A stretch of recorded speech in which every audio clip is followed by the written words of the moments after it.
Pedaços de papiro se espalham pelo deserto árido, mas um nome, acima de todos, reverbera através dos tempos: Melquisedeque.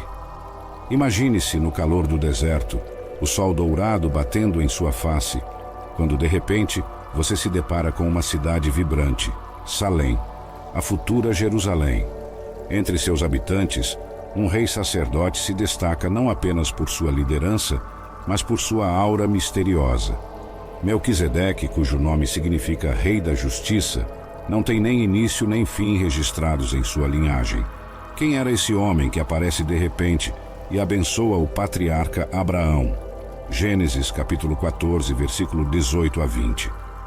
Este sacerdote misterioso, mencionado brevemente em Gênesis, ressurge no Salmo capítulo 110, prometendo um juramento divino. Jurou o Senhor e não se arrependerá: Tu és sacerdote eterno, segundo a ordem de Melquisedeque. Esse juramento, que faz referência a Melquisedeque, faz dele uma prefiguração do próprio Cristo. Mas o que isso significa? A carta aos Hebreus se aprofunda em sua simbologia, explicando como Jesus é um sacerdote na ordem de Melquisedeque, superior aos sacerdotes levitas, e como ele se torna o mediador de um novo e eterno pacto entre Deus e a humanidade. Hebreus capítulo 5, versículos 6 a 10. Este vínculo intrínseco entre Melquisedeque e Jesus, conforme detalhado em Hebreus, é uma representação da contínua obra de Deus, transcendendo convenções e expectativas humanas. Enquanto o sacerdócio levítico operava sob a lei, exigindo sacrifícios repetidos para a expiação dos pecados, o sacerdócio de Jesus, na ordem de Melquisedeque, traz uma oferta perfeita e definitiva, a de sua própria vida. Esta entrega singular não apenas rompe as barreiras do pecado, mas também estabelece uma ponte indestrutível entre o céu e a terra. A Bíblia, em várias de suas passagens, reflete sobre a natureza sacrificial e a importância da redenção. No Antigo Testamento, especialmente em Levítico, vemos detalhes meticulosos sobre os sacrifícios. Se a sua oferta for holocausto de gado, oferecerá macho sem defeito. À entrada da tenda da congregação, o oferecerá de sua própria vontade diante do Senhor. Levítico capítulo 1, versículo 3. Esta era a forma dos israelitas se aproximarem de Deus por meio de ofertas e rituais. Contudo, no Novo Testamento, essa visão evolui para um entendimento mais profundo do sacrifício. Paulo, em suas cartas, enfatiza que a lei não podia salvar. Ela apenas apontava para a necessidade de um Salvador. Logo, a lei é santa, e o mandamento santo e justo e bom. Romanos capítulo 7, versículo 12. Mas ele também menciona que ninguém será justificado diante dele por obras da lei, porque pela lei vem o conhecimento do pecado. Romanos capítulo 3, versículo 20. A superioridade do sacerdócio de Cristo é mais uma vez enfatizada quando o apóstolo João descreve Jesus como o Cordeiro de Deus que tira o pecado do mundo. João capítulo 1, versículo 29.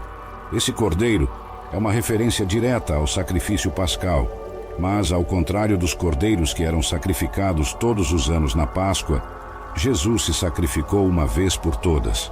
O livro de Hebreus também declara: Cristo não entrou num santuário feito por homens, figura do verdadeiro. Entrou sim no próprio céu, para agora se apresentar diante de Deus em favor de nós. Nem para se oferecer a si mesmo muitas vezes, como o sumo sacerdote entra no Santo dos Santos todos os anos, com sangue alheio. Se assim fosse, Cristo teria que sofrer muitas vezes desde a criação do mundo. Mas agora, na consumação dos séculos, ele se manifestou uma vez por todas, para aniquilar o pecado pelo sacrifício de si mesmo. Hebreus capítulo 9, versículo 24 a 26. Assim, através de Cristo, temos acesso direto a Deus, não mais por rituais e sacrifícios, mas pela fé no sacrifício definitivo de Jesus, o sacerdote eterno segundo a ordem de Melquisedeque. O enigma de Melquisedeque, então, não é apenas sobre sua misteriosa aparição e desaparecimento nas Escrituras, mas é uma indicação da grandiosidade do plano de Deus que vai além das linhagens, tradições e rituais.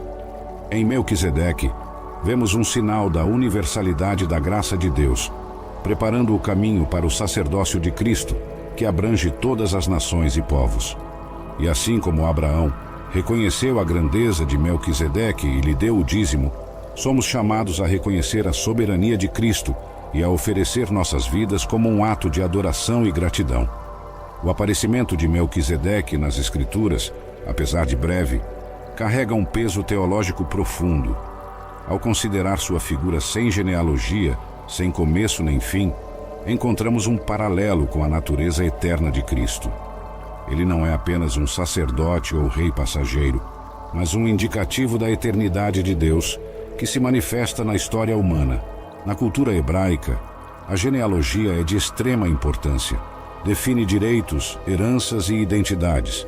No entanto, Melquisedeque, sem linhagem mencionada, serve de maneira única, sem estar atado às limitações sacerdotais da época.